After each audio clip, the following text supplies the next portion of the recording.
आज हम स्टार्ट करने वाले हैं हिंदी का चैप्टर नंबर 18 जिसका नाम है नाखून क्यों बढ़ते हैं और नाखून बढ़ने के फ़ायदे और नुकसान के बारे में भी पढ़ेंगे। सबसे पहले मैं आपको बता दूं तो आपने बरसात के बाद जो खरपतवार उग जाती हैं बगीचे में और पार्क में, और आपने देखा होगा कि माली उसको काटता है, क्योंकि अगर वो नहीं काटेगा जो आपने बहुत पेड़ पौधे लगाए हैं तो वो उनको नुकसान भी पहुंचाते हैं। और इसी तरीके से हमारे नाखून काटने भी ज़रूरी है, क्योंकि अगर नाखून आप नहीं काटेंगे तो हमें वो नाखूनों के थ्रू हमारे अंदर जर्म्स भी जाते हैं और हम जो भी हम खाएंगे पिएंगे वो हमारे नाखून भी टच होते हैं उससे, तो उससे हमारे जर्म्स हमारे मुंह के अंदर जा सकते हैं, इसलिए हमें नाखून काटने ज़रूरी है। अब हम बात कर रहे हैं मानव सभ्यता के बारे में, जिसको इस पार्ट में बोला गया आदिम पशु तक। इस टाइम पे मानव सभ्यता जब से रही है, इस पृथ्वी पर मौजूद है, तब से स्टार्टिंग में सबसे पहले मानव सभ्यता के टाइम पर मनुष्य के पास कुछ भी नहीं था। वो अपनी चीज़ों को अपने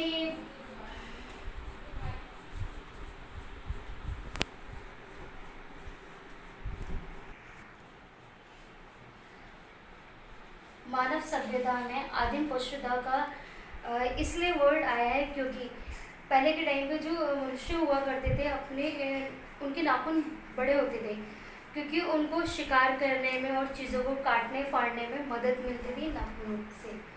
लेकिन आज के टाइम पे अगर वैसा ही कोई पर्सन अगर आपके सामने दिखेगा तो आप क्या कहोगे? मनुष्य को ही जंगली जानवर की तरह आप कंपेयर करने लग जाओगे, क्योंकि पहले के जो आदिम पशुता वाले लोग हुआ करते थे, उनका रहन सहन, खाना पीना, अपीयरेंस, जो उनका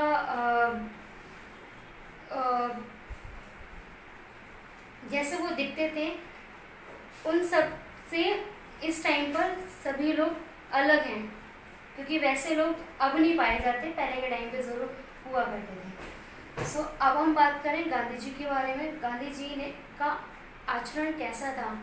उनकी 3 चीज़ें थी: बुरा मत बोलो, बुरा मत कहो, सुनो, बुरा मत देखो। ये 3 चीज़ें थी और इसी पर उन्होंने अपना पूरा जीवन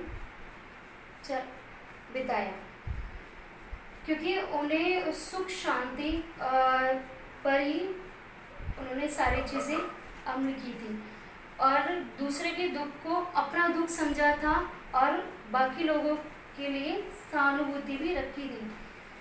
तो बहुत सारी चीज़ें गांधी जी ने की थी इसके रिगार्डिंग, तो ये तो उनका आचरण में था जो कि लोगों तक भी उन्होंने संदेश पहुंचाया। अब हम बात कर रहे हैं सफलता के बारे में। सफलता हमारे लिए क्या होगी? जैसे कि हम यूजुअली कोई भी चीज़ हम पाना चाहते हैं या फिर अचीव करना चाहते हैं, किसी भी टास्क को, चाहे आप डेली रूटीन में ले लो या किसी स्पेसिफिक किसी गोल को आप ले रहे हैं, तो उस चीज़ को पाने के लिए आप क्या कर रहे हैं, कितना अपना समय दे रहे हैं, किस तरीके से कर रहे हैं, उस पर डिपेंड करता है वो आपकी सफलता और सार्थकता। सफलता और सार्थकता एक दूसरे से जुड़ी हुई हैं। जितनी सफलता आपकी होगी उतना ही आप सार्थक भी रह पाएंगे उस चीज़ के लिए। पर्टिकुलर कोई भी चीज़ हो, एक इसे स्पेसिफाई हम एक ही चीज़ के लिए नहीं कर रहे। जैसे कि आपने गांधी जी के बारे में पढ़ा कि उनके जो आचरण में थी वही उन्होंने आगे तक लेकर के गए, लोगों के लिए बहुत रोल मॉडल भी बने थे और कई लोगों ने इनका समर्थन भी किया था, तो वो सार्थक हो पाए अपने आचरण को ले जाने के लिए। Thank you.